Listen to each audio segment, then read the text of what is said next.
Bismillah.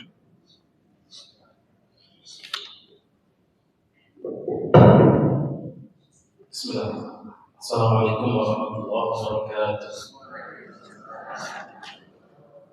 Alhamdulillah rabbil alamin. Ahmaduka rabbi kama yanbaghi li jalali wajhika al-karim wa 'azimi sultanik. Allahumma shalli wa sallim wa barik ala sayyidil mursalin wa imamil muttaqin habibina wa qurrati a'yunina Muhammadin wa ala alihi wa sahbihi wa man ihtada bi hadihi wa sanna bi sunnatihi ila yaumiddin. Subhanaka la ilma lana illa ma 'allamtana innaka antal 'alimul hakim. Allahumma allimna ma yanfa'una wanfa'na bima 'allamtana wa zidna 'ilman ya rabbal alamin. Rabbi shrah li sadri wa yassir li amri wahlul 'uqdatam min lisani yafqahu qawli. Alhamdulillah hadirin wa hadirat muslimin wa rahmatullahi jemaah kajian duha pada bulan Al-Qur'anul Karim yang dimuliakan oleh Allah Subhanahu wa taala. Dengan kabar itu sehat. Kita mulai dengan membaca basmalah. Bismillahirrahmanirrahim. Surat Al-Buruj ayat yang ke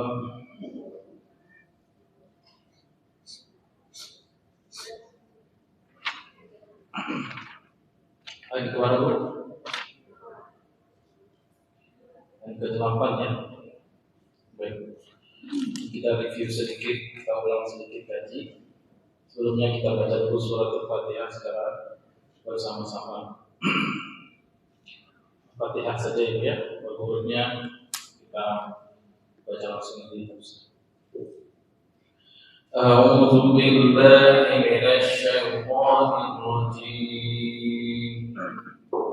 Bismillahirrahmanirrahim. Alhamdulillahi rabbil alamin. Ar-Rahmanir Rahim. Maliki yaumiddin. Iyyaka na'budu wa iyyaka nasta'in.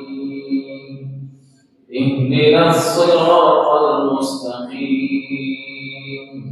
Siratal ladzina an'amta 'alaihim ghairil maghdubi 'alaihim waladdallin. Amin. Subhanallahul azim. Kita sampai pada surat Al-Buruj ayat yang ke-40 dalam ayat Qutila ashabul ukhdud. Ibnu Abbas mengatakan kullu syai'in fil Qur'ani kalimah qutil fa huwa lu'in. Ya, ada kata qutila di dalam Al-Qur'an bermakna lu'ina. Apa itu lu'in? Dilaknat. Jadi qutila telah dilaknat ashabul ukhdud. Siapa yang melaknat? Allah. Siapa yang dilaknat? Ashabul ukhdud. Kenapa mereka dilaknat? Karena suatu perbuatan yang teramat keji, yaitu menghalangi orang dari jalan Allah. Bahkan tidak hanya itu, kejahatannya bukan kejahatan agama, bahkan kejahatan manusia. Membunuh, tidak hanya membunuh, membantai. Dalam riwayat 20.000 orang pada waktu tempat yang sama, padahal bukan orang yang salah, orang yang benar. Dan ini jawab qasam. Posisi ayat 4 qutila ashabul ukhdud adalah jawab qasam. Dunia Allah bersumpah was-samaa'i dzatil buruj wal yaumil maw'ud wa syahidin wa mashhud. 3 ayat qasam, sumpah. Demi langit, makhluk Allah yang paling luas, yang memiliki bintang-bintang dan tempat edarnya, dan tempat-tempat yang luar biasa di situ yang mungkin kita tidak 1% tahu tentang betapa dahsyatnya itu langit Allah Subhanahu wa taala. Kemudian Allah bersumpah mengenai wal yaumil maw'ud, sepakat seluruh ulama, yaitu hari kiamat di mana keadilan akan tegak, tidak ada kezaliman, yang zalim akan dihukum seberat-beratnya. Wa syahidin wa masyhud, ada saksi dan ada yang disaksikan. Sumpahnya itu mengerikan. Karena Allah SWT sangat membenci yang namanya kezaliman. Bahkan dalam hadits qudsi Allah Ta'ala berfirman, ya ibadi, inni haramtu zulma ala nafsi wa ja'altuhu bainakum muharraman, fala tazalamu. Wahai hamba-hambaku, sesungguhnya aku mengharamkan zalim bagi diriku sendiri, dan kujadikan kezaliman itu haram di antara kalian, dan jangan kalian zalimi satu dengan yang lain. Apa itu zalim? Orang yang mengambil hak orang lain, dan tidak ada hak yang paling mendasar bagi seorang insan kecuali mengenal Rabbnya dan beribadah kepada Allah. Itu yang mereka langgar. Hak pertama, hak paling asasi itu beribadah kepada Allah. Hak kedua, orang berhak bernyawa dan hidup, tapi mereka rebut itu. Bahkan bukan hanya orang dewasa, bahkan anak kecil, bayi pun mereka buang, lemparkan ke dalam kobaran api.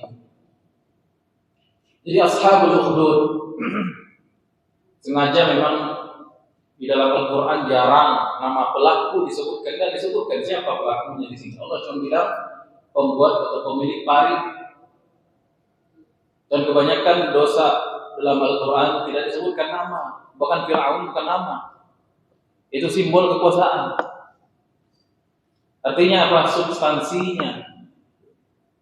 Selama seorang itu berbuat zalim, mengambil hak beragama orang beriman, mengambil nyawa orang yang tidak bersalah, maka di situ ada laknat Allah. Di situ ada kecaman dari Allah Subhanahu wa taala, bersumpah demi langit, bersumpah demi hari kiamat, bersumpah demi semua saksi dan yang disaksikan. Qutila ashabul. Sungguh kata Allah, dilaknatlah mereka. Begitu juga sikap kita kepada setiap kezaliman. Seorang muslim juga harus mengamalkan ayat ini. Jangan diam dengan kezaliman. Ada orang tidak sembahyang dan lewat. Ada orang tidak sholat. Ingatkan kezalim itu. Tahu kita di kantor, ada orang yang macam-macam, mengambil yang bukan haknya, mar'ah misalnya. Itu kezaliman, cegah, kemungkaran, lawan sesuai dengan kemampuan. Ada yang mampu dengan tangan kekuasaan, lakukan. Ada yang mampu dengan bicara, speak up. Jangan diam. Nanti pilpresnya ada curang, dan dia mau keluarkan the power of emak-emaknya. Ya. Apapun bentuk kezaliman harus dimusuhi. La udwana, tidak ada pemusuhan illa 'ala zalimin, kecuali orang-orang yang zalim. Dan Allah tidak menyebutkan siapa itu ashabul ukhdud, bermakna akan terulang kejadian orang-orang yang kesenangannya itu memberangus umat Islam. Dan itu sejarah mencatat sampai hari ini. Dan ini dilakukan oleh penguasa zalim. Kita sudah ceritakan pekan yang lalu. Siapa itu ashabul ukhdud? Di antara riwayatnya ialah Yusuf bin Shuraihin, penguasa Najran. Dalam riwayat yang lain, Nebuchadnezzar atau Bukhtanasarah dalam bahasa Arab, Nebuchadnezzar dalam bahasa Latinnya, yang membunuhi orang-orang beriman di Palestina. Dalam riwayat yang lain, raja kecil di Habasyah. Riwayat yang lain ada di Syam. Acak riwayatnya, jadi asal itu tidak satu orang, tetapi potret raja Benis yang menghalangi orang beriman kepada Allah Subhanahu wa taala. Hanya orang beriman harus berkuasa. Orang beriman, orang Islam harus melek dengan politik. Kalau orang Islam tidak peduli dengan politik, umat Islam akan dipimpin oleh orang politisi yang tidak peduli dengan umat Islam. Lihat, saya tanya sekarang, ashabul ukhdud, mereka itu segelintir, mungkin tidak mencapai 2%, 1% dari jumlah penduduk. Mayoritas mereka siapa? Orang beriman. Ketika anak muda itu disalib, kemudian dia mengajarkan cara dia bisa dibunuh dengan baca zikir Bismillahirrahmanirrahim, gulam, baru mati dia sambil memegang tangannya memegang pelipis yang dikenai oleh anak panah. Di situ beriman seluruh manusia yang hadir di situ semuanya. Seluruh negeri beriman. Berimannya, masuk Islamnya, lock-innya satu negara. Yang kafir siapa ketika itu? Cuma raja dan perangkat kecil sekali. Tapi karena mereka berkuasa, mereka memaksakan kehendak. Mereka bantai puluhan ribu rakyat. Qutila ashabul ukhdud. Bahkan Imam Al-Qurtubi menyebutkan anak itu siapa namanya kemarin? Abdullah bin Nasir. Abdullah bin Nasir kita. Abdullah bin Nasir. Kalau Pak Robi namanya Robi Nasir. Nasir Pak. Orang tua Nasir. Ini Abdullah Nasir. Nama anaknya Abdullah, bapaknya Nasir. Bahkan dalamnya tafsir ini dikatakan di zaman Umar bin Khattab, Umar menemukan kuburan anak itu. Anak yang dibunuh ini ditemukan kuburannya masih dalam keadaan utuh jasadnya, berdarah, masih segar darahnya, bahkan tangannya masih memegang dahinya.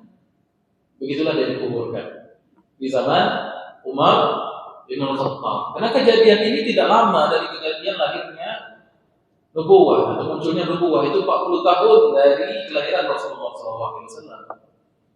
40 tahun sebelum kelahiran Nabi Muhammad SAW kejadian ini. Pembantaian ashabul ukhdud.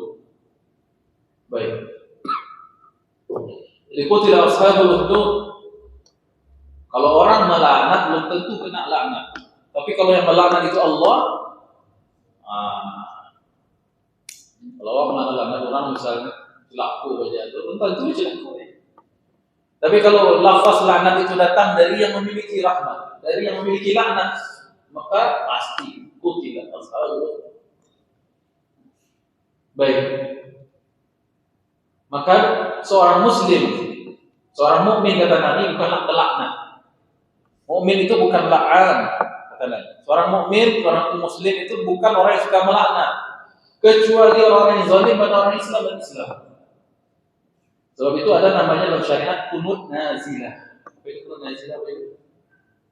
Qunut, bacaan doa zikir yang dibaca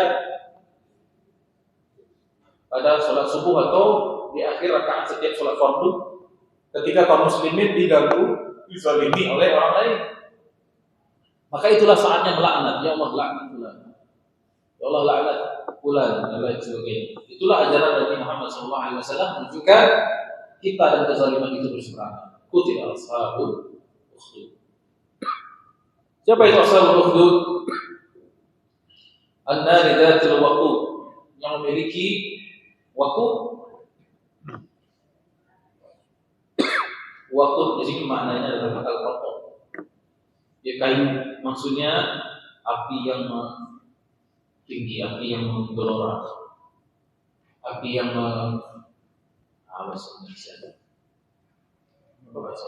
api yang menyala-nyala. Kemudian itu ma'alaiha qu'ud, Allah jelaskan bagaimana mereka duduk. Qu'ud artinya duduk dalam bentuk sigat mubalaghah. Qu'ud, kalau qa'id duduk biasa, qu'ud benar-benar mereka duduk. Raqid, orang yang tidur. Ruqud, tidur nyenyak. Yawana duduk mereka santai melihat orang-orang dibakar. Wa ma yaf'alu ala ma yaf'aluna bil mu'minina syuhud. Bentuknya bentuk hiperbola semua ini. Benar-benar mereka menyaksikan, duduk menyaksikan di sekeliling api tersebut bagaimana mereka membakar orang-orang beriman. Baik, kisahnya sudah kita jelaskan pada pertemuan sebelumnya. Silahkan tunjuk lagi videonya di YouTube channel Ustaz Rizky Ramadan Official. Ada yang tidak datang pertama dulu? Ada. Nonton video di YouTube itu. Baik.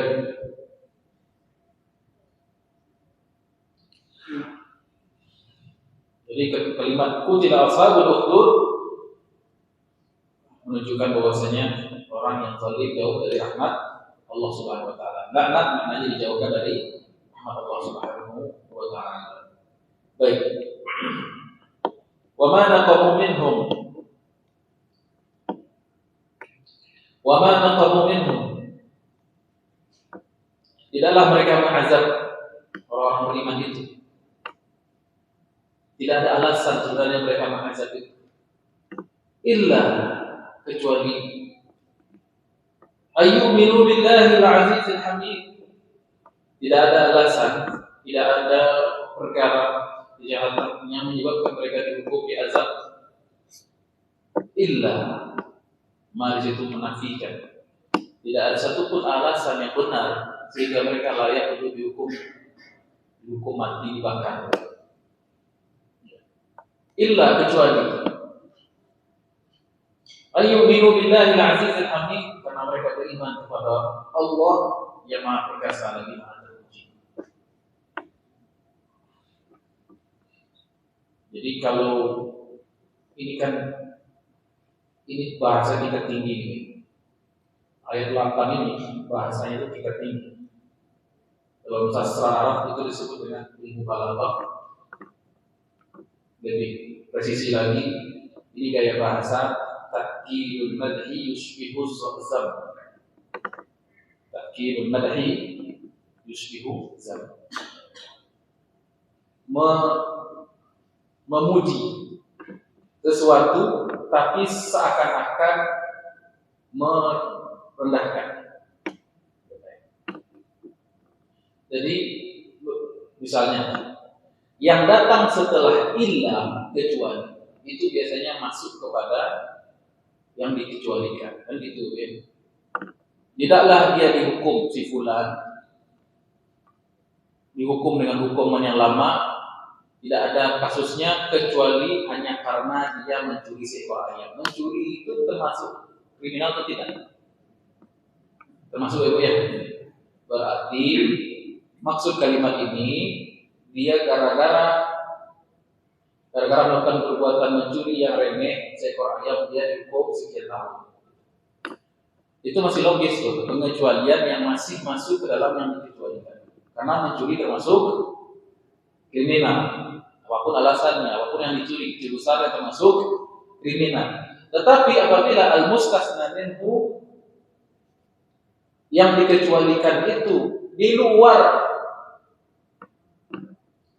cakupan pengecualian, maka itu sebenarnya adalah istisna munqati, yang terputus. Dan itu terputusnya itu ada beberapa tujuan. Salah satunya untuk menegaskan bahwasanya mereka benar-benar dipuji oleh Allah, dimuliakan oleh Allah.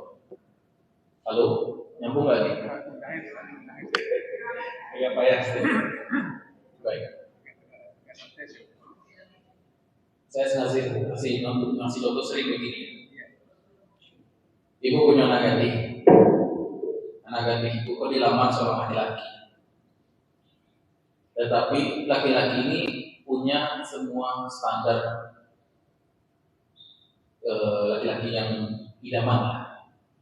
Semua dia punya, gagah dia punya, tingginya 180-an, badannya bagus, sehat, kemudian tampan, wangi, berilmu, ijazahnya asli S3 ulang.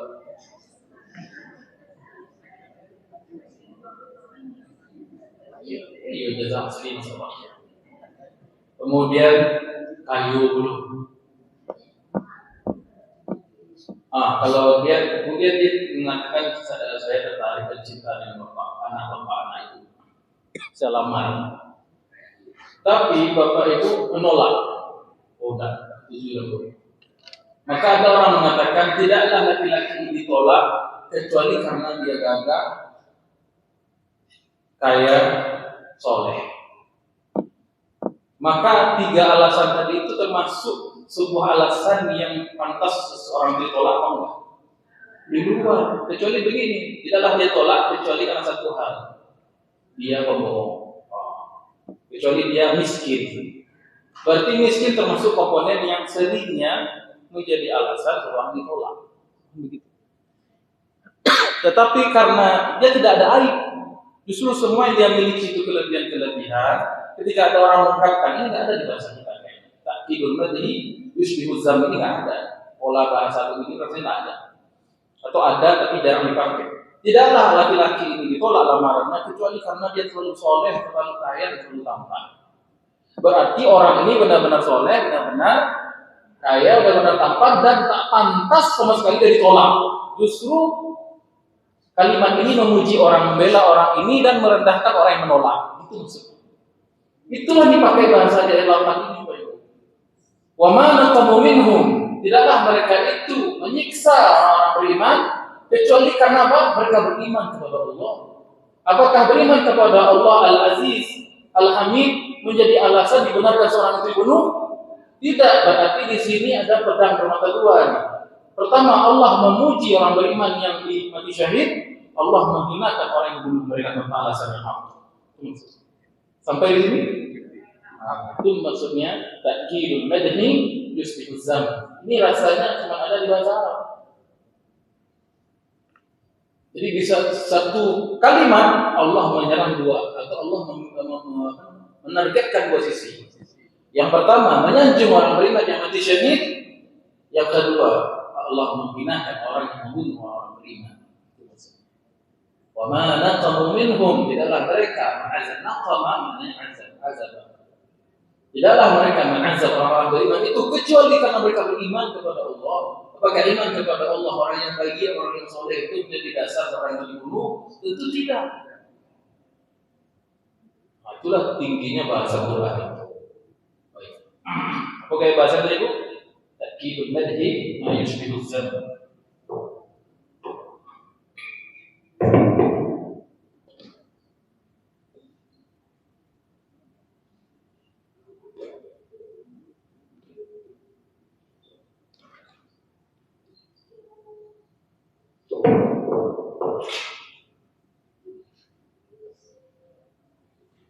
Menegaskan pujian kepada korban orang-orang beriman, tapi seolah-olah gaya bahasanya menghina, tapi tidak, justru meruncingkan pujian orang beriman.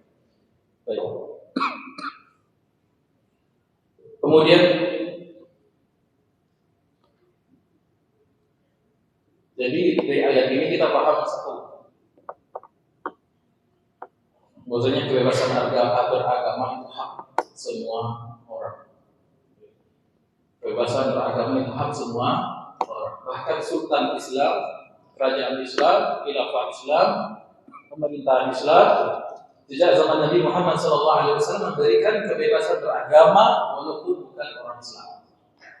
Makanya ketika Piagam Madinah itu ditandatangani, disepakati negara Madinah berdiri, orang bebas memeluk agama masing-masing. Di Madinah ada Yahudi, silakan beribadah. Ada orang Nasrani, silakan beribadah. Ada orang Majusi, silakan beribadah. Orang musyrikin, silakan beribadah. Yang penting menjaga keutuhan bangsa dan negara. Jadi karena Nabi ke Mekah, Fathu Mekah, dibuka kota Mekah, di situ Nabi tidak membunuh, tidak memaksakan orang keluar masuk Islam, keluar agama mereka murtad, dan itu tidak ada. La ikraha fiddin, fatabayyana rusydu minal ghayy. Tidak ada paksaan dalam agama. Buat apa dipaksa orang? Agama itu persoalan hati, persoalan qalbu. Orang dikodam sholat, orang dikodam Islam, gitu kan? Buat apa? Itu kan perhambaan. Jadi tidak ada namanya paksaan dalam beragama. Tapi zaman pula pakai dalil itu nanti ada anak disuruh sholat sama orang tuanya pakai dalil itu hafidin. Itu dalil buat orang Islam yang berkuasa pemerintah memaksakan orang keluar dari agamanya. Itu dalil itu dipakai begitu, bukan untuk memaksamu untuk sholat. Wajib untuk sholat. Kan ada juga orang begitu. Dulu saya pernah makan-makan waktu masih mahasiswa, makan di warteg. Bukan wartegnya, semacam itulah itu. Teman saya ada sayur, dia ngambil sayur, itu dia dimakan sama dia. Terus teman sebelah dia bilang, nanti mau bazir nih, sayur gak dimakan. Makan dong sayurnya gitu. Nah, sekali, 2 kali, 3 kali, karena muak kawan ini. Dia bilang, la ikraha fiddin. Tidak ada paksaan dalam agama. Itu dalilnya sembarangan memakai gitu. Tapi makan sayur pun pakai la ikraha fiddin. Ayyuminu billah. Nah, keistimewaan surat Al-Buruj istimewaan surat Al-Buruj, Allah banyak mengenalkan dirinya kepada kita melalui nama-nama Asmaul Husna, yaitu Al-Azizil Hamid pada ayat ke-8. Wa ma naqamu minhum illa yu'minu billah. Selesai maknanya? Selesai. Kenapa ditambah Al-Aziz? Ditambah lagi Al-Hamid. Maknanya wa ma naqamu minhum illa yu'minu bil Aziz. Wa ma naqamu minhum illa yu'minu bil Hamid. Kalau Allah memakai kata Al-Aziz, Al-Aziz artinya apa?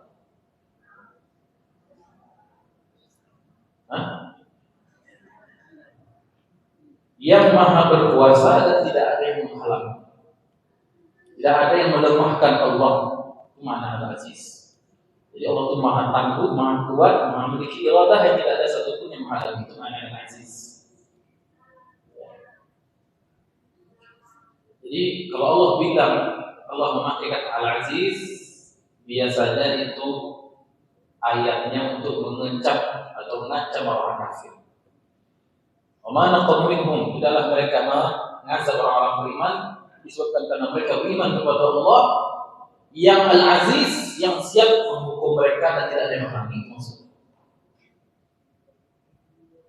Jadi tidaklah mereka menyiksa, membunuh orang-orang beriman, orang-orang beriman itu kecuali karena mereka beriman kepada Allah, yang mana Allah itu Al-Aziz, yang maha perkasa, yang akan menindak mereka dan tidak ada satupun menghalangi.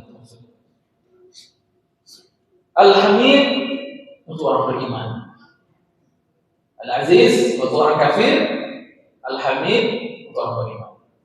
Tidaklah mereka menyiksa itu lantaran dikarenakan mereka beriman kepada Allah, yang Allah Al-Hamid, Zul Mahamid, yang memang pantas untuk dipuji, yang memang pantas untuk disembah. Sesuatu yang pantas tidak boleh dianulir, digagalkan. Memang pantas begitu. Memang sudah selayaknya seseorang itu beriman kepada Allah. Sudah sepantasnya orang itu beribadah kepada Allah. Sedangkan orang yang tidak beribadah kepada Allah saja tak boleh kita paksa masuk Islam, padahal itu pada hakikat tidak pantas. Apalagi orang yang memang selayaknya dia beribadah kepada Allah, lalu kita cegah, kan aneh. Sesuatu yang pantas tidak bisa dihalangi. Ibu ya, baik. Usia pantas menikah berapa sih itu perempuan? Berapa Bu?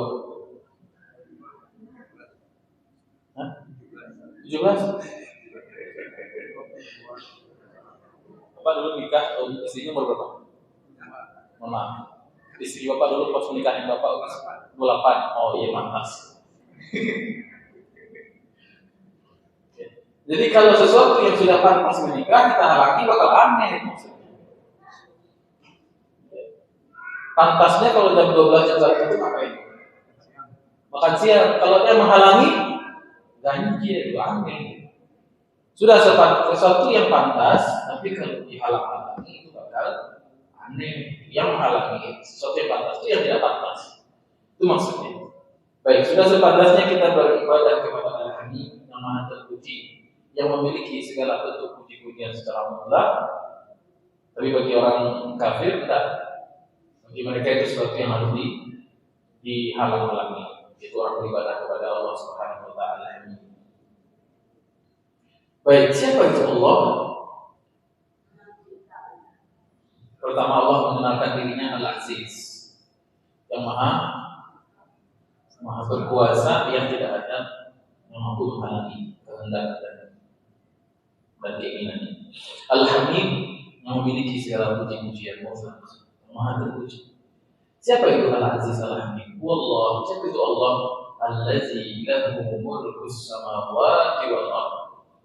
Wahai ashabul ukhdud, yang kamu hadapi inilah bukan oligarki.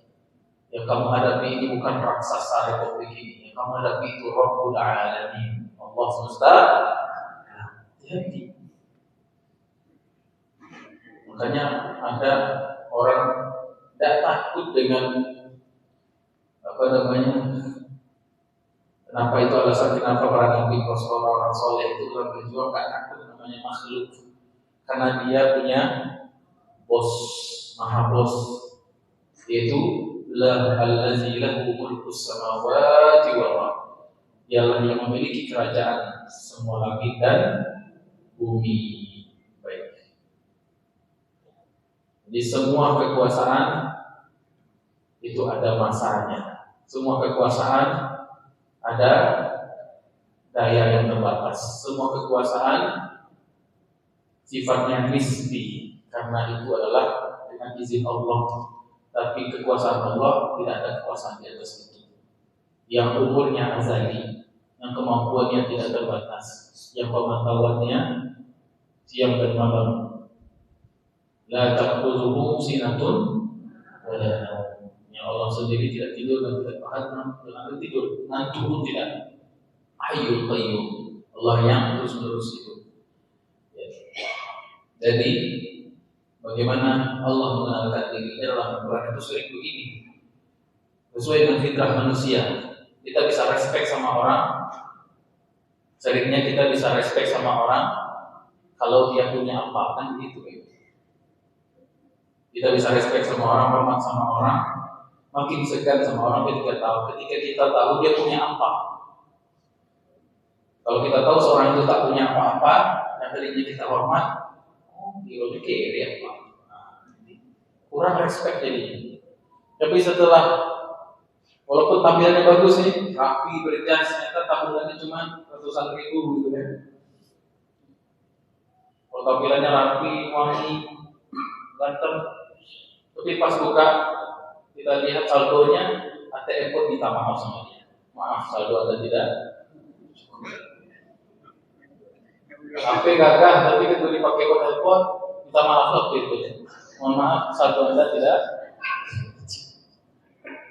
Jika kita tahu seorang itu dari tampilannya memang menyakitkan, tetapi setelah kita tahu hakikatnya kita menjadi disrespect, tidak menghormat lagi. Tapi pakai celana pendek saja, pakai celana ayam, pakai singlet, pakai sandal Jepang, sandal swallow. Ya. Kita lihat secara kasat mata, orang miskin.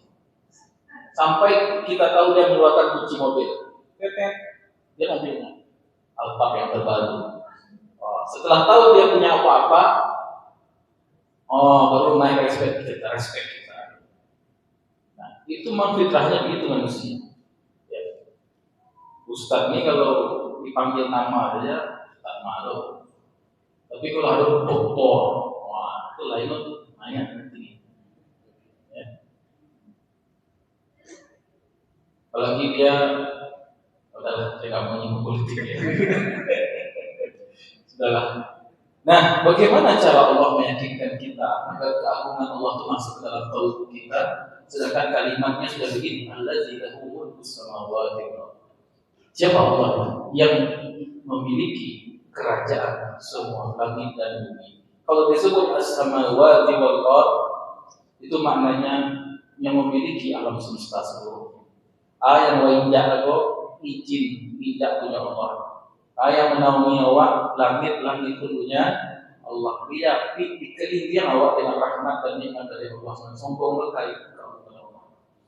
Jadi Allah SWT mengenalkan dirinya dengan berbagai cara. Di antaranya ialah apa yang dia punya. Allazi lahu mulkus samawati wal ardh. Tabarakallazi biyadihil mulk. Wa huwa ala kulli syai'in qadir. Kemudian bagaimana kerajaan Allah? Wallahu ala kulli syai'in syahid. Dan Allah itu ala kulli syai'in syahid. Aslinya kalimat standarnya begini dalam bahasa Arab. Wallahu syahidun ala kulli syai'. Allah itu menyaksikan segala sesuatu. Tetapi khabarnya dalam bahasa Arab ada mubtada khabar. Allah mubtada, khobarnya dimundurkan. Yang belajar nahu tahu. Khobarnya apa? Khobar muakhar, yaitu syahid. Jadi wallahu ala kulli syai' syahid. Maksudnya apa sih? Ini memang kayak bahasa Quran. Wallahu ala kulli syai'in qadirun. Selalu dimundurkan itu. Qadir, syahid itu dimundurkan. Kenapa?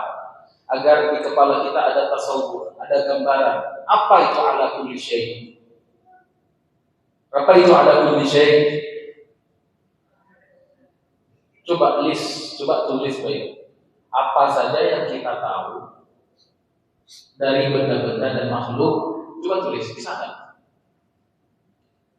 Coba tulis dulu, setelah kita tulis, Allah punya langit, ada bumi, ada planet, ada galaksi, ada udara, ada makanan, ada tanaman, ada tumbuhan, ada malaikat, ada jin. Semua benda yang kita tahu, semua kita tulis.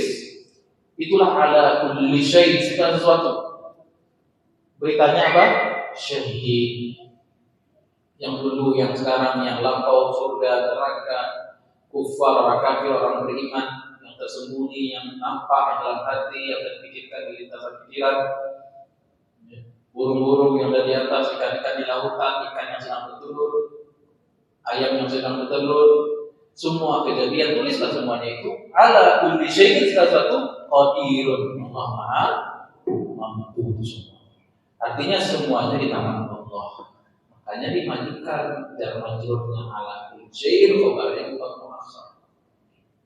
Ya, agar ada tasawur, gambaran di kepala kita. Apapun itu sebutlah Allah qadir, Allah syahid, Allah Maha menyaksikan seluruhnya. Ya. Semut hitam yang berjalan di batu hitam di malam yang kelam. Wallahu ala kulli syai'in syahid. Allah. Sebutlah, listlah, tulislah rasa-rasanya sesuatu yang paling samar akan berakhir pada wallahu ala kulli syai'in syahid.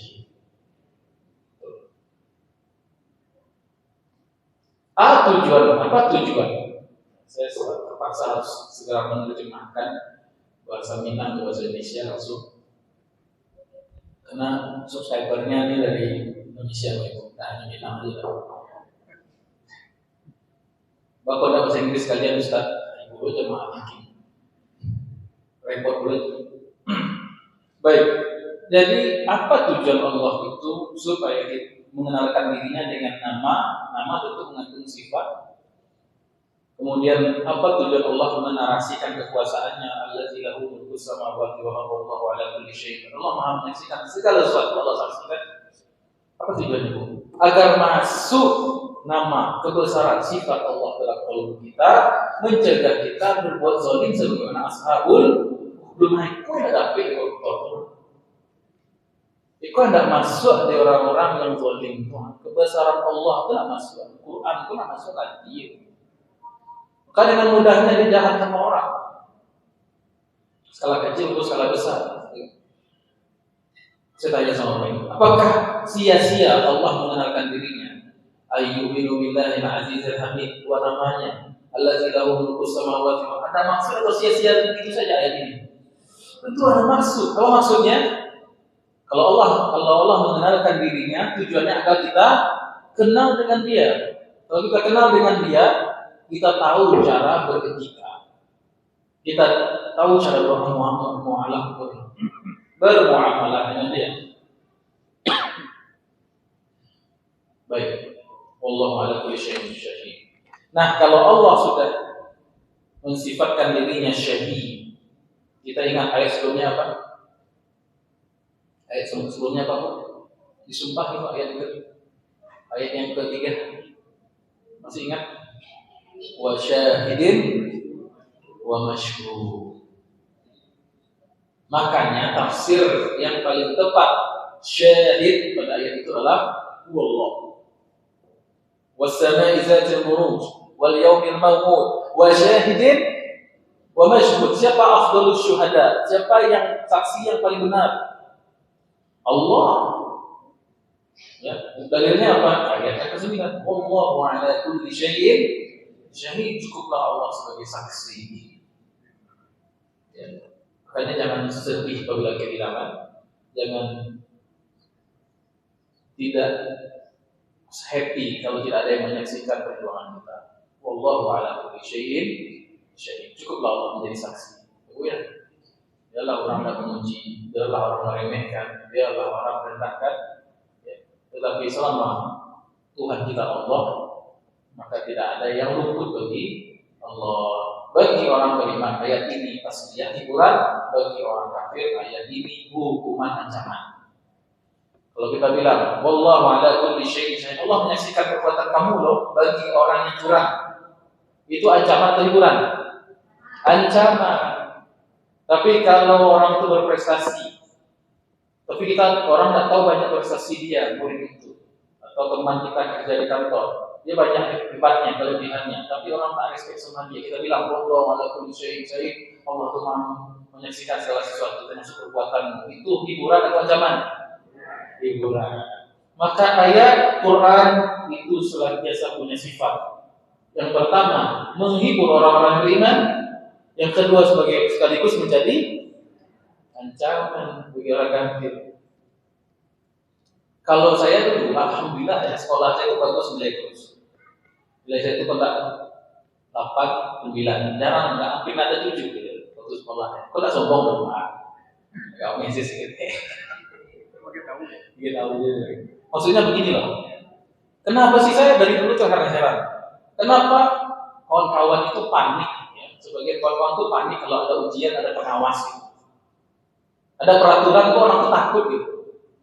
Di sekolah tidak boleh mencontek, pas ujian tidak boleh mencontek, tidak boleh terlambat, tidak boleh pacaran, tidak boleh ini dan itu. Itu ancaman bagi orang yang melanggar. Bagi kita yang lurus-lurus, yang kita belajar baik, kita nilainya bagus-bagus, tidak perlu dengan kecurangan, itu biasa-biasa saja. Bahkan itu hiburan, menjaga nilai kita, penghargaan terhadap usaha kita kan begitu. Jadi sebuah ayat dalam Al-Quran, pastikan diri kita di sisi kita dihibur oleh Allah. Jangan kita berada di sisi dikecam oleh Allah Subhanahu wa Ta'ala. Baik. Ada pertanyaan penting?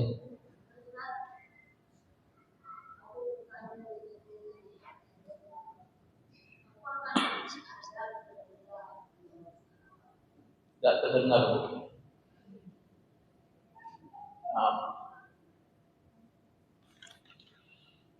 Assalamualaikum warahmatullahi wabarakatuh. Izin tanya Ustaz. Silakan.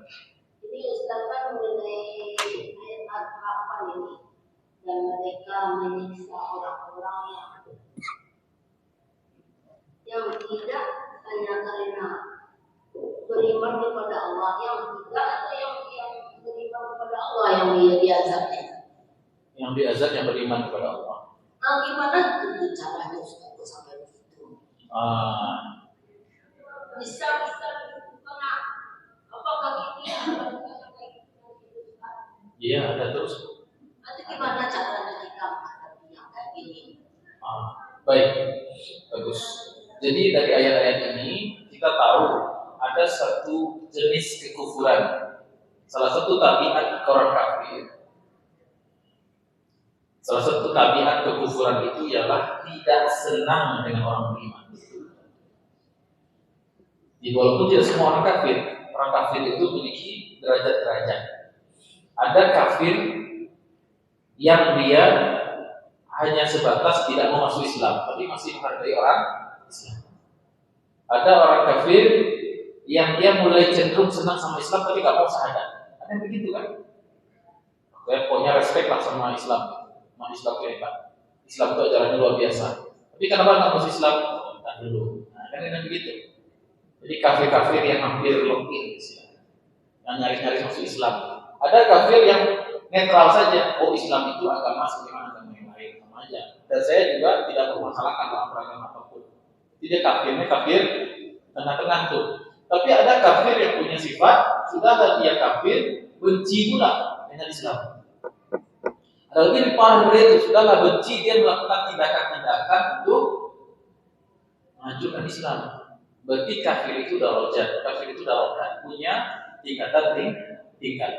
Dan yang paling berbahaya itu yang paling tadi yang berbahaya itu sudah dia kafir, ya suduna an sabilillah. Kemudian mereka menghalangi pula orang dari jalan Allah Subhanahu wa taala. Itu disebut dengan kafir harbi atau kafir yang memerangi umat Islam. Caranya bagaimana supaya kita terhindar dari kafir harbi ini? Jangan biarkan orang-orang kafir berkuasa. Hanya umat Islam yang bisa mendatangkan kedamaian di dunia. Itu harus kita ingat terus. Selama suatu wilayah itu umat Islam itu berkuasa, semuanya akan diayomi. Tapi tidak ada jaminan, bukan saya bilang 100% ya, tidak ada jaminan kalau di luar orang Islam berkuasa bisa menjamin kebebasan agama bagi orang Islam. Makanya orang Islam harus melek politik syar'i, politik praktis juga, ya. Nah, jadi jangan salah pilih nanti tanggal berapa? 15 Desember, ya.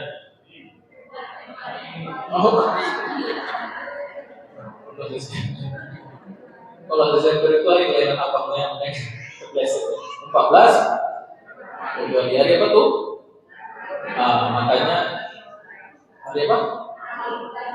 Makanya hari Rabu depan kita jihadnya tidak mengaji tafsir, tetapi jihadnya di TPS masing-masing. Jadi yang pengajian di rumah saya biasanya hari Rabu di Mujahidin diliburkan sementara. Bapak Ibu fokus untuk memilih satu dari yang tiga, ya Bu ya. Memilih satu dari yang tiga. Nggak boleh milih dua, yang satu cuma milih satu. Saya paham Bu ya? Kita boleh biasa. Baik. Yang paling kecil itu orang. Jadi jihad kita Rabu depan adalah jihad politik, gitu ya. Libur mengaji tafsir bahas kaliko, tapi kita pilih satu dari tiga paslon, ya. Dalam.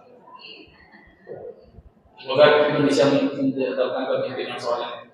Amin.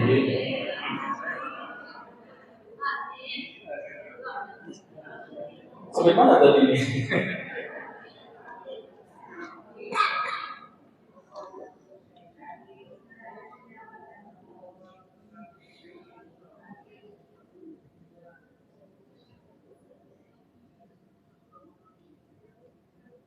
Jadi kalau Allah mengatakan wallahu ala kulli syai'in syahid, pengetahuan Allah, persaksian Allah atas segala sesuatu itu ada konsekuensi.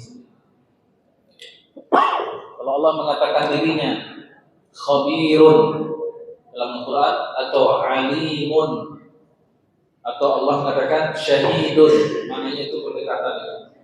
Maknanya adalah pengetahuan Allah terhadap sesuatu ada konsekuensinya. Itu bahasa kita juga begitu, ya. Jadi kalau ibu guru misalnya di kelas, ibu tahu apa yang kalian lakukan di belakang. Ada yang di belakang itu kalau di kelas itu mencontek misalnya pas ujian, atau dia makan dulu permen, ya. Maka ibunya bilang seperti ini, saya tahu apa yang kalian lakukan di belakang. Pengetahuan ibu guru maknanya apa? Terhadap perbuatan muridnya, maknanya apa? Ada konsekuensi. Ya. Kemudian ada maksudnya nanti kamu akan dihukum. Maksudnya ibu tahu apa yang kamu kerjakan di belakang sana. Maksudnya nanti kamu akan diingatkan atau akan dihukum. Begitu juga pengetahuan Allah terhadap perbuatan hambanya dalam Quran, itu maksudnya bagi yang berbuat salah ada konsekuensi hukuman. Kalau pengetahuan Allah terhadap perbuatan sebuah hamba dan perbuatan itu baik, maknanya ada konsekuensi jaza pembalasan amal. Baik.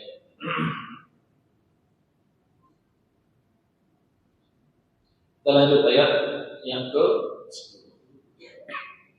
Ada pertanyaan langsung ya?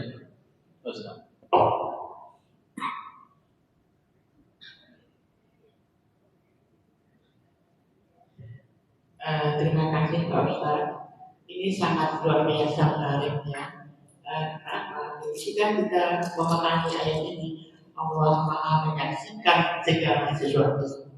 Nah, kalau ayat ini diimplementasikan oleh semua orang Muslim, mukmin gitu ya, mungkin tidak ada lagi kantor polisi, tidak ada lagi pengadilan, tidak ada segala sesuatu yang harus diadili itu. Nah, jadi permasalahan yang utama bagi orang sebenarnya adalah akidah terhadap adanya zat Allah yang Maha menyaksikan ini tidak diresapi di dalam kalbu. Artinya kita percaya dengan CCTV kita akan manusia saja, tetapi yang lebih luar biasa adalah CCTV dari Allah.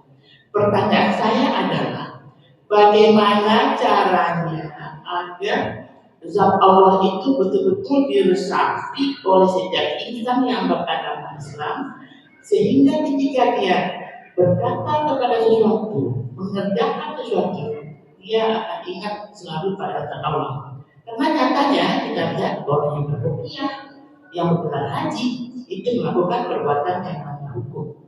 Artinya apa? Akidah mereka itu Allah menyaksikan segala sesuatu itu tidak ada, tidak tampak. Terima kasih. Assalamualaikum warahmatullahi wabarakatuh.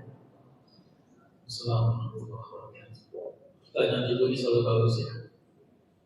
Mudah-mudahan Allah berikan pemahaman yang baik bagi semua. Baik. Salah satunya ialah dengan cara terus mengkaji Quran. Quran itu tidak bisa dibaca sekali. Kayak namanya sebuah keyakinan itu harus dilatih. Ibaratkan air menetes, diteteskan terus. Nah, kita paham sekarang ini belum tentu paham. Ini sekarang secara akal dan kalau itu kita paham mungkin kan. Tapi dalam praktiknya belum tentu bisa paham. Makanya terus-menerus baca Quran itu ditadaburi kali, 2 kali, 3 kali sampai ratusan kali terus sampai muncul lagi terbentuk sifat malu. Kalau sekarang kan itulah akidah itu hanya di kita. Akidah itu baru teori, akidah itu baru sekedar wacana. Kita bilang Allah itu Al-Basir, Allah Al-Syahid, Maha melihat, Maha menyaksikan. Ini kenyataannya kita anggap Allah itu hutang, Allah itu tertidur, Allah itu lalai kan gitu. Hanya minimal kita istighfar sama Allah selama ini kita kesalahan kita. Makanya jeleknya sebuah perbuatan dosa itu bukan perbuatan dosa itu berkaitan dengan makhluk, tetapi ada sisi ketuhanan yang merendahkan. Kita sama menghina Allah Subhanahu wa Ta'ala. Jadi kita kasih terus mengaji, terus baca Quran dengan tadabbur. Kita lanjut ayat 10. A'udzubillahi minasyaitonir rajim. Innal ladzina fatanul mu'minina wal mu'minati tsumma lam yatubu falahum 'adzabu jahannam wa lahum 'adzabul harim. Inna sesungguhnya kata Allah, inna termasuk huruf yang berfungsi sebagai takkid atau taukid, penegasan. Sesungguhnya orang-orang yang fatanu, mana fatanu? Fatana fulanun dirham. Seseorang fatana itu maksudnya adkhalahun nar. Fatana fulan dirham. Si fulan memasukkan dirham itu ke dalam emas. Memasukkan dirham dinar itu ke dalam api. Innal ladzina fatanul mu'minin, itu orang-orang yang memasukkan orang yang beriman baik laki-laki dan perempuan.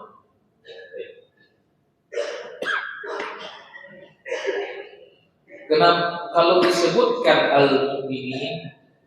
Jadi kalimat pertama. Sesungguhnya orang-orang yang fatanu itu wawu jamaah dari kata fatana, maksudnya adkhalahu an-nar. Jadi orang-orang yang memasukkan ke dalam api, memasukkan orang-orang yang ke dalam api maksud. Makanya dinar atau dirham disebut maftun, disebut sesuatu yang maftun karena orang pengrajin emas itu terkadang perlu membakar emas, memasukkan dia ke dalam api agar kelihatan keasliannya. Begitu. Baik. Dan sesungguhnya orang-orang yang memasukkan orang-orang beriman ke dalam api, gitu kan? Maksudnya orang-orang yang menyiksa, membakar, genosida, membunuh, membantai orang-orang beriman dengan cara memasukkan ke dalam api itu, ke dalam ukhdud itu. Siapa mereka? Al-mu'minin yang korbannya di sini. maf'ulun bihi gitu kan, mansub mana atau nasbihi dia nahu jamak mudzakkar salim gitu kan. Sesungguhnya orang-orang yang menyiksa orang kafir itu, menyiksa orang-orang beriman. Nah, di sini uniknya Allah Subhanahu wa taala menyebut gender di sini. Al-mu'minin dan al-mu'minat. Untuk perhatikan dulu. Ya Pak ya. Al-mu'minin dan al-mu'minat. Mu'minin jamak dari mu'min. Mu'minat jamak dari mu'minah. Kalau disebutkan mu'minin tanpa mu'minat, maknanya termasuk mu'minat. Kalau disebutkan kaum muslimin, masuk ada ibu-ibu di situ. Mas. Kalau disebutkan kaum mukminin, masuk ada ibu-ibu perempuan di situ, gadis. Masuk semua. Tetapi kalau mereka bersatu dalam frase kalimat yang sama, mukminin, mukminat, berarti ada tujuan. Ya Bu ya, berarti ada tujuan khusus. Tidak sebatas diinformasikan ini orang-orang beriman secara umum, tidak. Apa tujuan khususnya? Itulah hikmah yang mesti kita tadaburi. Itulah hikmah yang mesti kita cari. Kenapa Allah SWT mau menyisipkan kata-kata mukminat? Padahal dalam kata-kata mukminin dalam bahasa Arab itu namanya taglib istilah. Taglib itu dominasi lawan feminin apa? Nah, dominasi maskulin dalam kalimat itu biasa. Kalau ketika dikatakan malaikat Jibril huwa atau Allah huwa, bukan berarti Allah itu berkelamin, bukan, karena taklid. Disebutkan aswadain misalnya. Aswadain itu dua yang hitam. Itu istilah untuk kurma dan air. Kurma memang hitam, warnanya gelap. Air hitam enggak? Enggak. Ada taklid. Disebutkan mukminin, mukminat atau mukminin muslim atau mukminin atau muslimin saja, maksudnya sudah masuk di situ perempuan. Alat taklid. Itu memang gaya bahasa begitu. Namun kalau dimunculkan dua istilah yang berbeda, padahal suatu sisi mereka itu bisa bermakna satu, berarti mereka ada hikmahnya di sini. Ada satu kaidah dalam syariat ini, lebih syariah, iza ijtama'a tafarraqa, iza tafarraqa ijtama'a. Jika satu kalimat itu apabila dia terpisah maknanya satu. Dua kalimat yang berbeda, kalau dia terpisah maknanya satu. Tapi kalau dua kalimat ini bersatu dalam satu kalimat, maknanya berbeda. Contohnya, orang Islam. Kalau disebut orang Islam, maknanya orang iman, ya Bu ya. Tetapi kalau disatukan iman Islam dan Islam, maknanya beda. Langsung berbeda. Begitu juga di sini. Ya. Apa hikmahnya Allah menyebutkan al-mu'minat? Padahal di situ juga ada al-mu'minin, ada gender di situ. Hikmah yang kita bisa ambil di antaranya satu, Allah Subhanahu wa taala membela bahkan kaum yang lemah perempuan sekalipun. Dan memang menurut riwayat tafsir yang kita baca pertemuan sebelumnya, salah satu yang disorot yang diceritakan oleh Nabi itu ada perempuan ibu-ibu, ya Bu ya. Ada ibu-ibu yang mau mundur, enggak jadi, mau murtad dikarenakan bayinya, ada bayi yang minum bayi, kasihan bayinya itu dibakar dulu. Namun dengan qudratullah, ilmu Allah, bayi itu bisa berbicara. Ya ummah usbuti innaki 'alal haqq. Wahai ibuku, tetaplah istiqomah dengan murtad, sesungguhnya kau berada di jalan yang benar. Itulah salah satu bayi yang Allah mampukan berbicara, yaitu bayi salah satu korban atau syahid ashabul ukhdud. Nah, dan ini juga dipakai dalam hukum perang ya dunia ya. Tidak boleh namanya kita membunuh perempuan dan anak, tidak boleh. Tapi saking kejamnya orang-orang ashabul ukhdud ini, wal mu'minat, dan perempuan pun diazab atau dimasukkan dalam sapi. Itu mungkin salah satu hikmah bagaimana kejamnya pelaku ashabul ukhdud dan bagaimana status perempuan beriman kepada Allah tidak ada beda dengan laki. Baik. Kemudian innal ladzina fatanul mu'minina wal mu'minat summa lam yatubu. falahum. Kemudian mereka tidak bertobat. Malam itu, kemudian mereka tidak bertobat kepada Allah. Falahum, maka hasilnya apa? Falahum, maka bagi mereka azabu jahannam. Bagi mereka ada azab jahannam, itu nama dari neraka. Walahum azabul harik, bagi mereka siksa bakar, dari bakar. Ibnu Abbas menafsirkan mereka disiksa jahannam di akhirat dan dibakar ketika di dunia saat itu juga. Karena menurut riwayat Ibnu Abbas radhiyallahu anhu bahwasanya api itu justru naik ke atas dan menyambar raja-raja itu semuanya. Sedangkan orang beriman yang diazab tidak merasakan pedihnya api tersebut. Sebagaimana firman Allah, "Kuni bardan ya nau, kuni bardan wa salaman ala Ibrahim." Wahai api, jadilah dingin dan menyelamatkan bagi Ibrahim. Jadi neraka menurut mereka, surga bagi orang beriman. Surga bagi mereka sebenarnya di situ ada neraka. Baik. Cuma memang menuju ke situnya itu iman kita diuji, Pak Ibu. Sebenarnya pertolongan Allah terdekat. Syahid itu, orang yang mati syahid itu malah orang yang mati syahid itu kata Nabi mendapat setelah mereka tahu mereka mati, mereka tidak merasa sakit, mereka tak tahu mati saja pindah alam barzakh. Kemudian mereka menjadi candu untuk mati syahid lagi. Jadi ada canduan mereka. Ya Allah, hidupkan kami di dunia lagi untuk dapat syahid lagi, karena tidak merasakan sakit. Ya, ketika, tapi untuk sampai di situ, masya Allah, tabarakallah. Tapi bagi mereka yang bersantai, kan santai mereka itu apa? Ayat kemarin, ayat tadi. Wahum ala ma yaf'aluna bil mu'minina syuhud, izhum 'alaiha qu'ud, duduk santai menyaksikan pembunuhan itu. Justru mereka walahum azabul harik, justru mereka yang disambar, dikejar oleh api itu terbakar. Baik. Nah, di sini ada sebuah catatannya yang ditulis atau disebut oleh para ulama. Innal ladzina fatanul mu'minina wal mu'minati falahum azabul jahannam walahum azabul harik. Ya. Saya memandang wallahu a'lam summa lam yatubu ini termasuk jumlah i'tiradiyah namanya dalam bahasa Arab. Apa itu jumlah i'tiradiyah? Jumlah sisipan. Jumlah sisipan. Dengan firman Allah SWT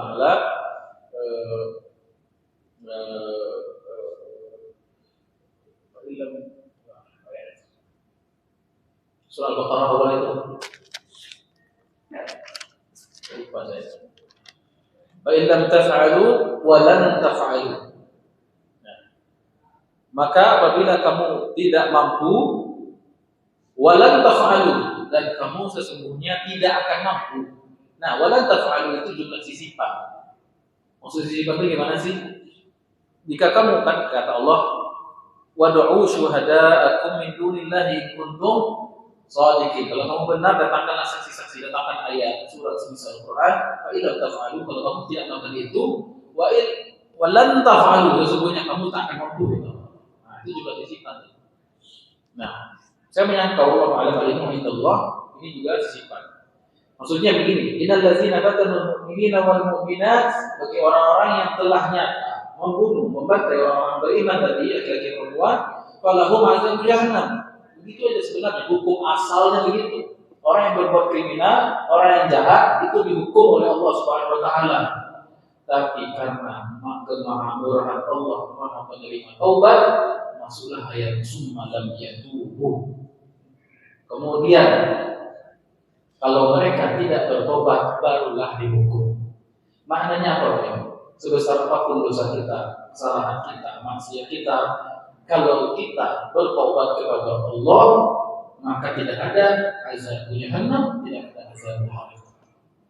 Jadi kalau seandainya ayat itu begini bunyinya, innal ladzina amanu wal ladzina fatanul mu'minina wal mu'minat summa yatubun, kemudian mereka bertobat, maka tidak ada mereka dapat azab jahannam dan harik. Jadi jangan underestimate pelaku dosa. Jangan kita meremehkan orang yang berdosa. Kalau mereka bertobat kepada Allah, mereka seperti bayi yang baru lahir.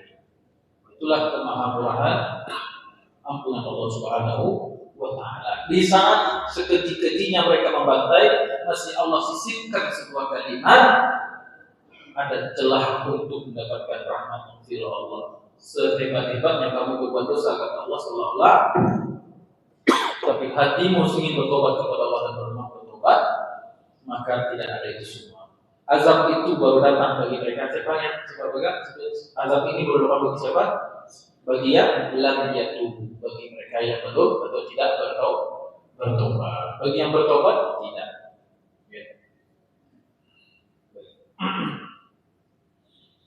Sekarang saya tanya Bapak Ibu, kira-kira membunuh itu dosa besar atau tidak? Membunuh 2 orang mana lebih besar dari 1 orang? Membunuh 2 orang ya. Membunuh 10 orang mana lebih besar dari 1 orang? Jelas 10 orang. Makin banyak yang dibunuh semakin. Sekarang ada 2 orang yang dihukum mati. Yang satu dihukum mati karena dia memang pantas dihukum mati. Yang satu dihukum mati dia tidak ada kesalahan, atau bahkan dia orangnya baik. Mana yang paling jelek keputusannya? Yang menghukum mati kepada orang yang tidak bersalah. Bayangkan dosa pemilik Tariq Ashabul Ukhdud. Dia membunuh puluhan ribu orang yang orang itu tidak berdosa bahkan berbuat baik. Bagaimana macam besar dosanya ini? Tapi rahmat Allah maha luas. Allah masih menyisipkan kalimat summa lam yatubu. Kalau mereka tidak bertobat, barulah falahum azabun jahannam walahum azabun. Artinya sebesar dosa orang, ada tak kita di sini yang dosanya seperti Ashabul Ukhdud? Ada pernah bunuh di sini? Tidak ada yang coba ya. Ada yang berdosanya itu di dosa Ashabul Ukhdud. Dan Bapak Ibu istighfar setiap hari, tobat setiap hari. Makanya insya Allah kita jauh dari jahannam. Amin ya Rabbal alamin. Sedangkan yang dosanya macam Ashabul Ukhdud masih Allah buka pendaftaran untuk tobat, tapi nyatanya mereka tidak bertobat, barulah Allah katakan falahum azabun jahannam. Bayangkan kalau orang yang tidak berdosa seperti Ashabul Ukhdud dan setiap hari beristighfar kepada Allah, bertobat kepada Allah, maka bisa dikatakan mereka akan surga jauh berdoa. Siap bertobat setiap hari ya? Siap. Baca istighfar minimal 100. Nabi SAW saja yang maksum, Nabi mengatakan demi Allah saya beristighfar 100 kali sehari. Nabi, ya. Ada Nabi jauh itu ya. Malas beristighfar. Baik. Masuk ayat yang ke. Itu tafsir 15 tadi, azabul jahannam wa lahum azabul hariq. Kata Ibnu Abbas, azabul jahannam fil akhirah, di akhirat, wa azabul hariq di dunia. Tadi kata itu Abbas. Lihat. Ada yang mengatakan azabul hariq bukan begitu bagiannya, bukan dunia akhirat. Bahkan azabul hariq maknanya di situ ialah menegaskan azabul jahannam. Orang kalau masuk jahannam itu dibakar atau tidak? Dibakar. Tapi kenapa di sini disebut walahum azabul hariq? Mereka mendapatkan azab yang membakar.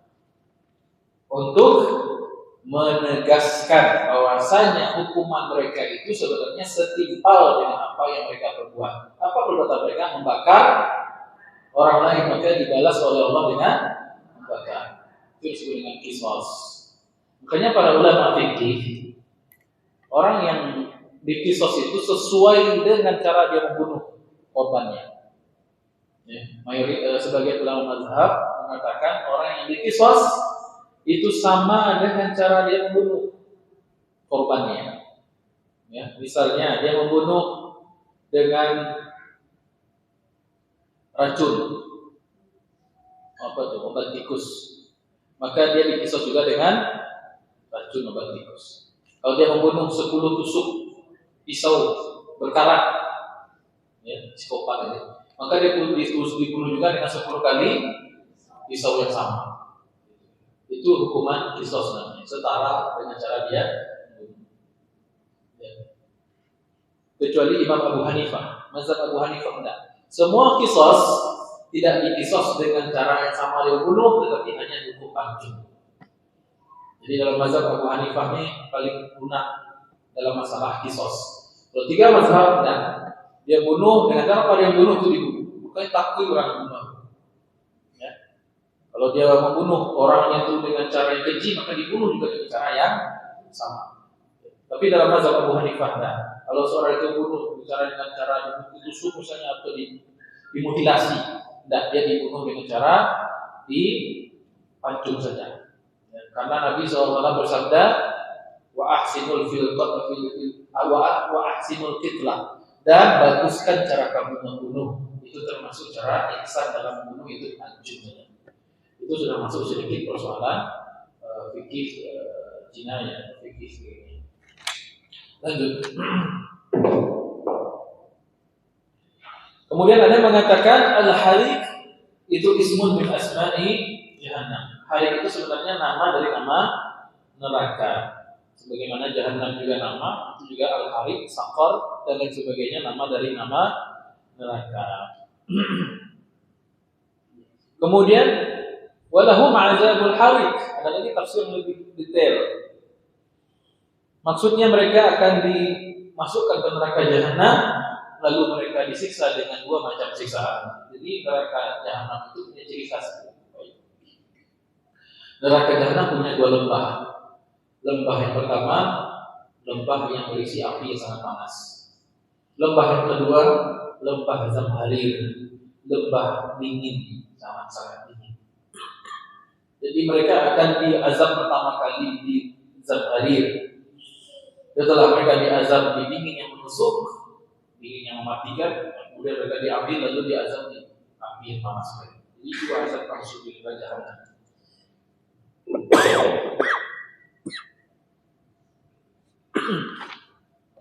Kemudian ini bagi pelaku kejahatan. Ayat 10 ini ayat bagi pelaku kejahatan. Kemudian bagi yang mati syahid bagaimana? Allah katakan innal ladzina amanu wa 'amilus shalihat, bagi yang beriman dan beramal saleh, lahum, bagi mereka jannatun, lahum, falahum, dua-duanya dapat balasannya. Kalau bagi ahli neraka falahum, bagi mereka nih azab jahanam. Bagi orang kafir, bagi orang beriman, lahum jannatun tajri min tahtiha al-anhar, dzalikal fawzul kabir. Itulah kemenangan yang besar. Jadi Allah SWT menegaskan ini sifat Quran yang Furqan. Kalau Allah menyifatkan hukuman bagi orang kafir, tak lama setelah itu pasti Allah susul dengan ayat balasan yang indah bagi orang beriman. Sudah menjadi agar apa sih tujuannya?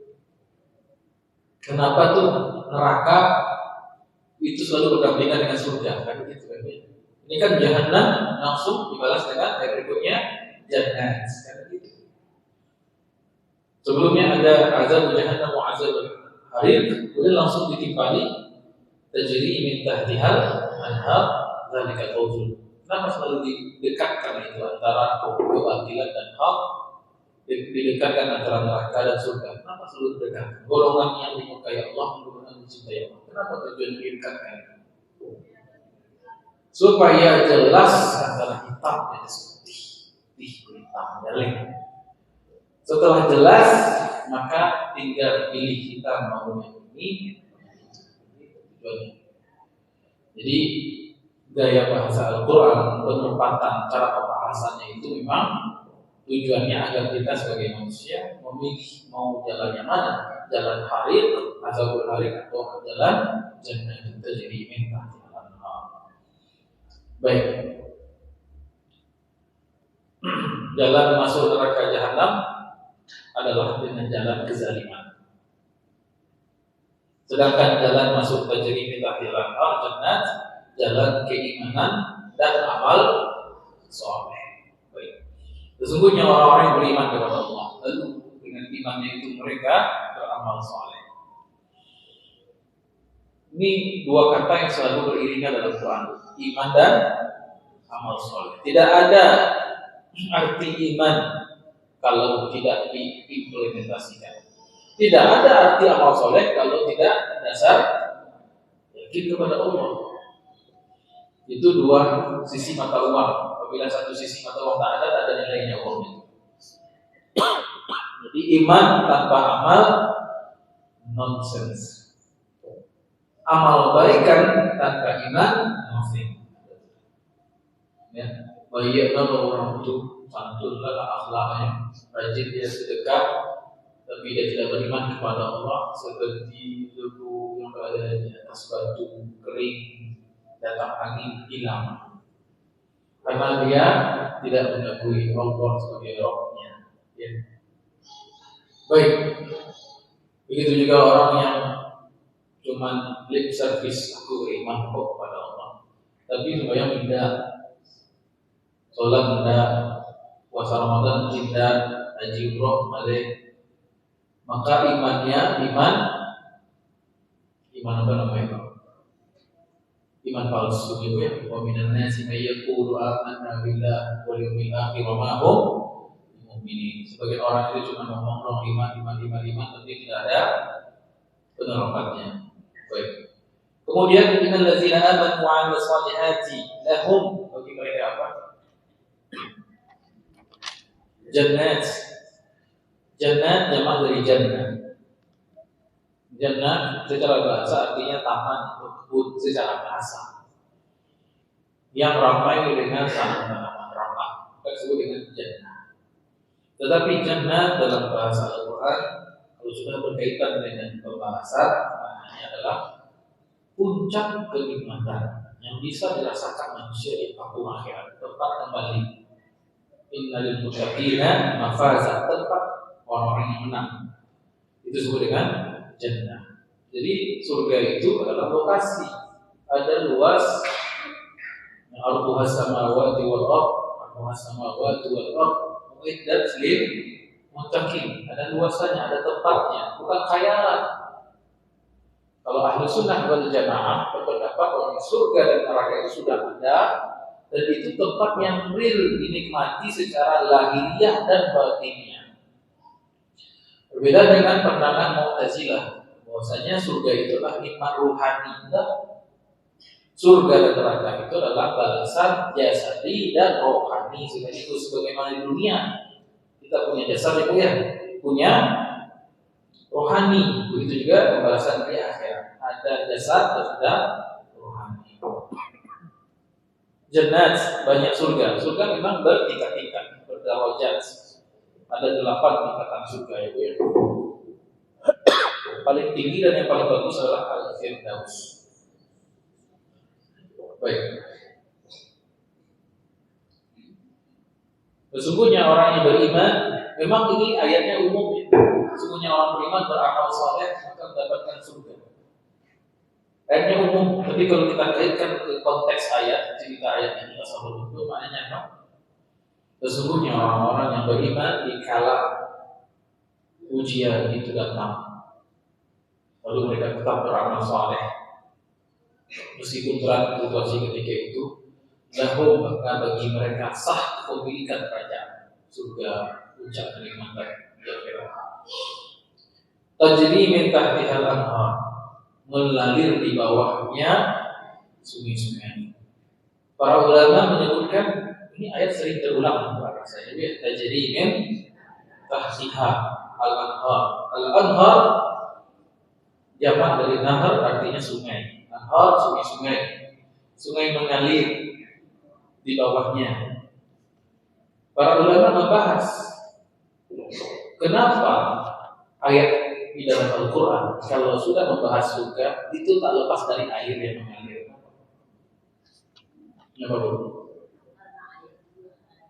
Sebenarnya ungkapan Quran dan hadis mengenai keindahan akhirat itu, keindahan surga itu sebenarnya menyesuaikan dengan kemampuan bangsa Arab ketika itu mengimajinasikan sebuah keindahan.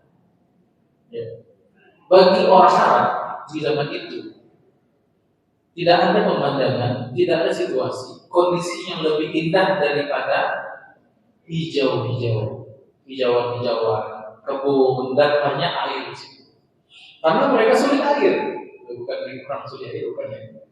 Karena mereka kesulitan untuk mendapatkan akses air itu.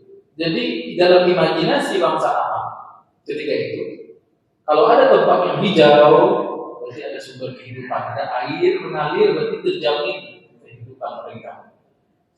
Selesai kata orang Malaysia, senang hidup mereka, karena itu sumber kehidupan yang paling utama air, dan itu menunjukkan kekayaan mereka, terjaminan hidup mereka. Sampai kini orang Arab kan suka yang hijau. Saya lihat setelah puncak itu puncak di mana puncak itu di Cianjur ya, Cianjur. Itu kan kebanyakan yang wisata situ mahal. Bahkan saya bilang agak norak gitu. Agak norak kalau orang Arab itu melihat yang hijau-hijau di Indonesia ini. Mereka bilang apa? Indonesia jannah, Indonesia jannah, Indonesia jannah.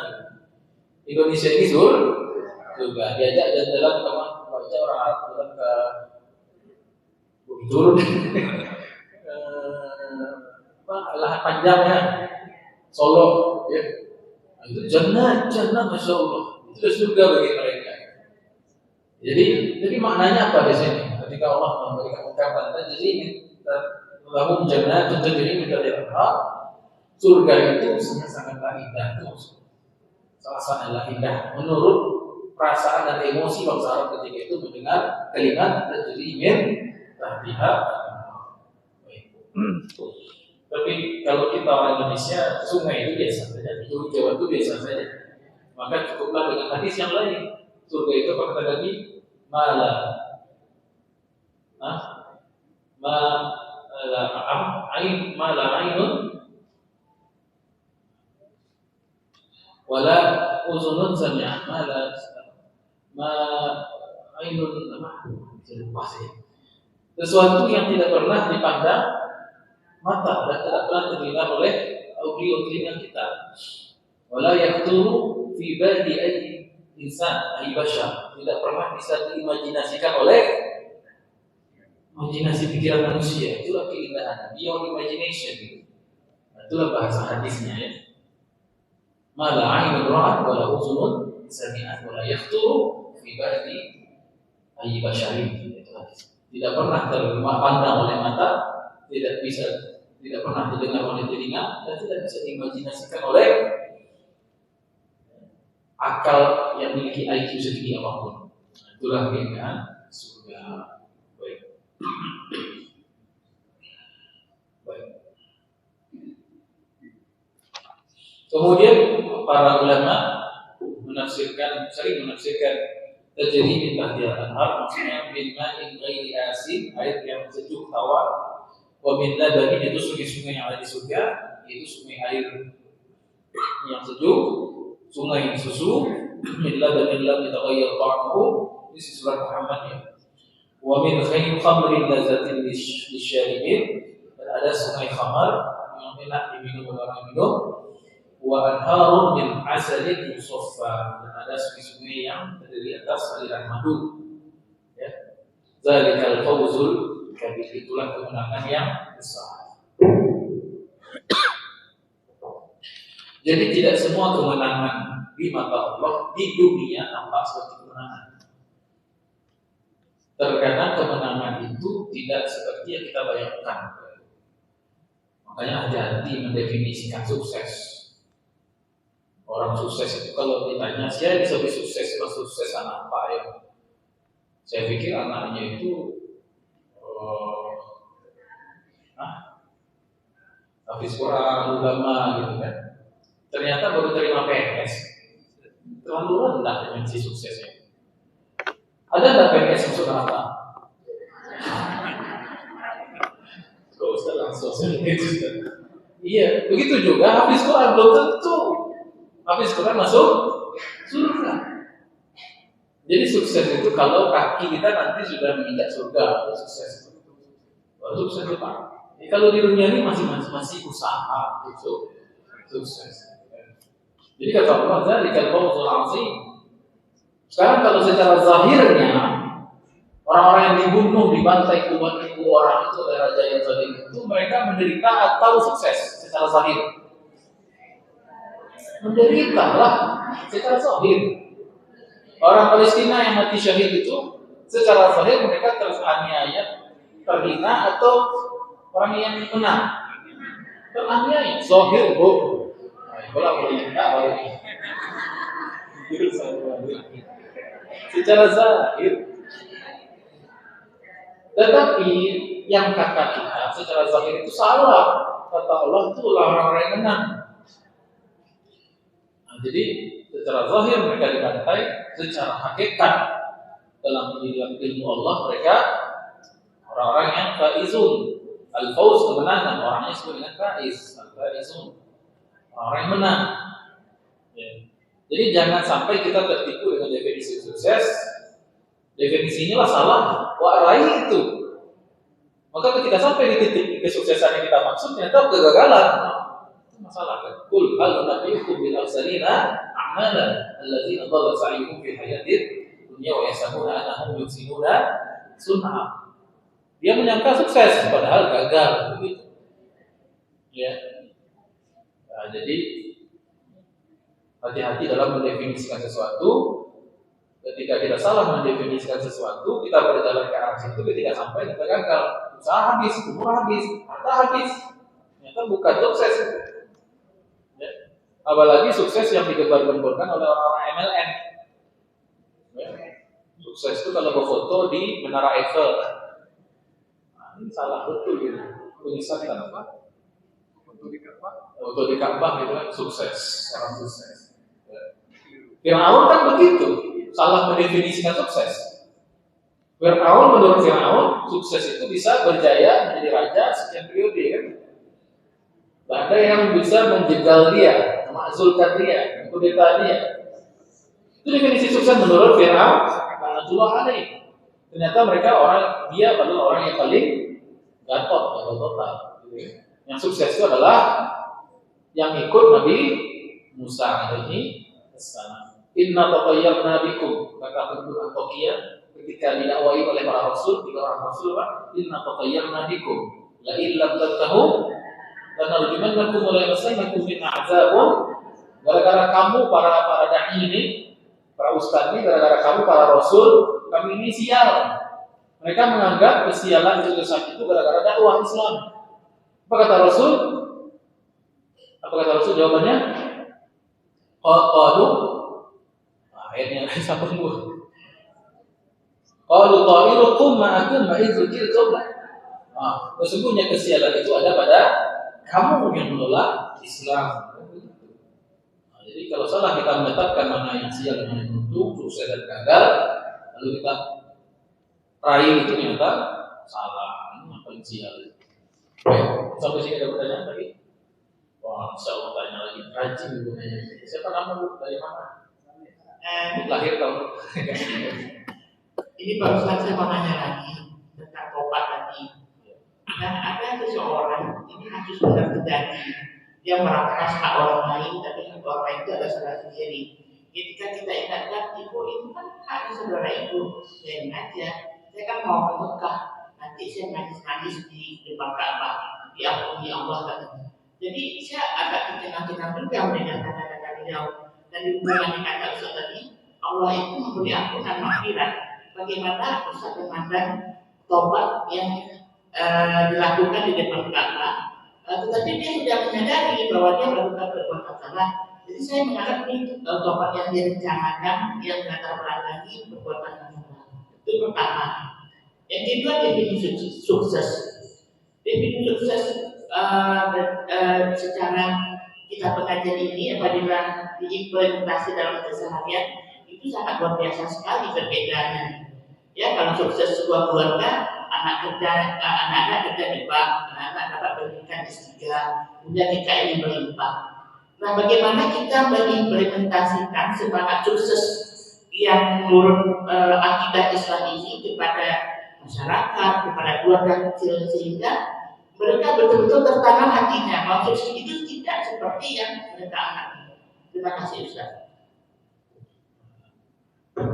Saya rasa-rasanya ini seperti acara desak Ustaz. Pertanyaannya sudah kayak pertanyaan juri pilpres debat pilpres. Baik, yang pertama tadi orang berbuat zalim, dicuri harta orang, diambil harta orang, kemudian dia berdalih, agak nanti saya pakai uang ini untuk pergi haji, saya tinggal nangis di situ.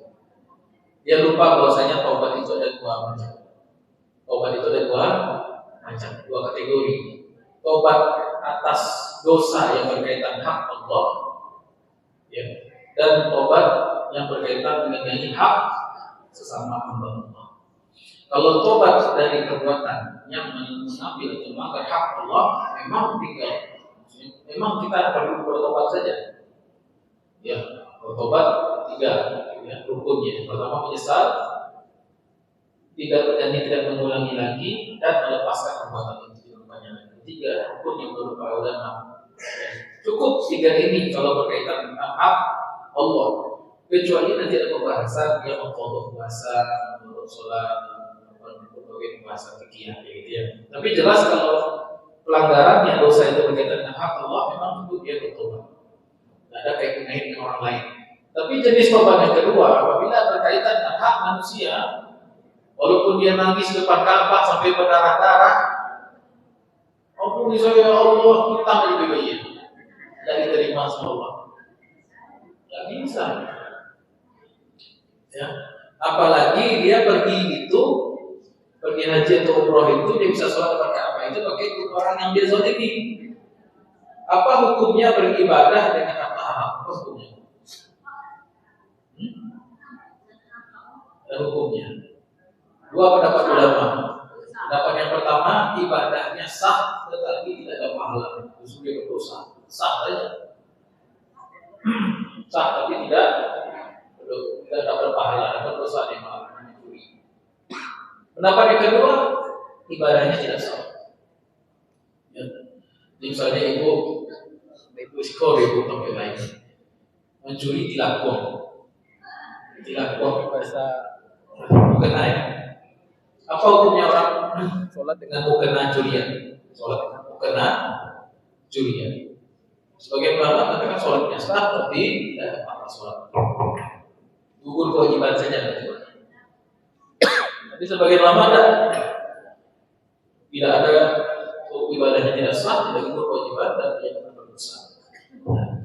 Jadi itu ya, berarti ada salah paham ilmunya tidak ada tidak memiliki ilmu tentang tobat yang lengkap, komprehensif. Jadi kalau tobat kepada Allah cuma tiga, melepaskan, berarti tidak melakukan, dan menyesal. Itu tiga. Al-salah, kemudian al-azam, kemudian al-nadam. Itu tiga rukun tobat. Tapi kalau berkaitan dengan hak manusia tambah satu lagi, itu menyelesaikan yang misalnya zalimi harga dirinya minta maaf, kalau berkaitan dengan hukumnya meminjam dikembalikan, berkaitan dengan harta yang diambil dikembalikan, dan seterusnya. Kalau berkaitan dengan makanya selesai berkaitan dengan orang lain, kalau kata Rasul tidak berkaitan dengan orang lain, cukup hanya kita berdua. Kategori hablum minan nas ini nomor satu. Baik, cukup ya Bu. Pertanyaan kedua saja. Bagaimana menerapkan ini ya? Kategori berhasil. Kata sukses itu ya kepada anak-anak.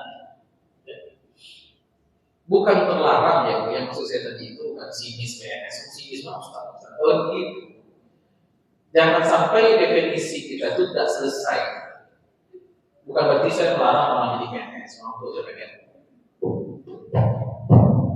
Bukan melarang anak itu berkarir hebat secara dunia, tidak ada masalah. Tetapi tanamkan kepada anak, sia-sia ini semua kamu kejar kalau kamu lupa kepada tujuan asas, yaitu ridho Allah Subhanahu wa Ta'ala. Jadi justru ketika kita menanamkan prinsip sukses yang paling asas, maka keberhasilan dunianya, kerjaan dunianya jadi lurus gitu. Nah, kamu jadi dokter, spesialis, bagus. Tapi ingat, ada yang lebih hebat dari penghasilan sebagai dokter spesialis. Apa itu? Surganya Allah, ridhonya Allah Subhanahu wa Ta'ala. Maka dia menjadi dokter spesialis yang santun, yang ramah, melayani, memudahkan pasien-pasiennya. Atau dia menjadi pejabat, kamu menjadi pejabat bagus nah. Tapi jangan lupa ada sukses yang sebenarnya itu ridho Allah dan menegakkan keadilan. Maka dia jadi pejabat yang lurus dan begitu. Karena kita selalu mendapatkan posisi sukses hanya pujian orang, pandangan orang, bagusnya postingan di Instagram. Akhirnya kita memperbaiki kulit lupa pada isi. Nah, ini peran agama di sini. Baik, sekiranya cukup ya. Berarti pekan depan diliburkan dulu pengajian saya yang ada di Mujahidin karena kita mau fokus berjihad di TPS masing-masing. Tolong kawal itu, kita tidak membiarkan namanya kezaliman. Ya, itu tidak mengajar nomor 1, 2, 3. Saya cuma bilang coblos 1 saja, ya kan? 3 ada 2 ya. Tidak sah nanti. Mudah-mudahan kita bertemu pemimpin yang soleh ya. Amin ya rabbal alamin. Nah, lupa kawal juga. Dan tidak hanya presiden. Pilih partai yang mendukung. Lihat partainya juga. Nanti presidennya ini, partainya ini, sungsang nanti. Repot nanti.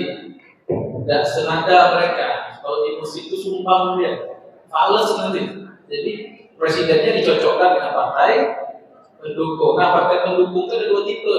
Bentar, sebutnya. Kita kampanye kan. Partai itu ada 2, partai nasionalis dan agama. Pilih agama. Dan saya tadi merek, pilih agama. Ya. Kita butuh suara Islam fundamentalis di parlemen. Itu ya. Aspirasi umat Islam hanya disampaikan oleh partai yang jelas membawa prinsip Islam. Allah a'lam bishawab. Subhanallah wa bihamdihi. Kita tutup ini alhamdulillah. Amin. Wassalamualaikum warahmatullahi wabarakatuh.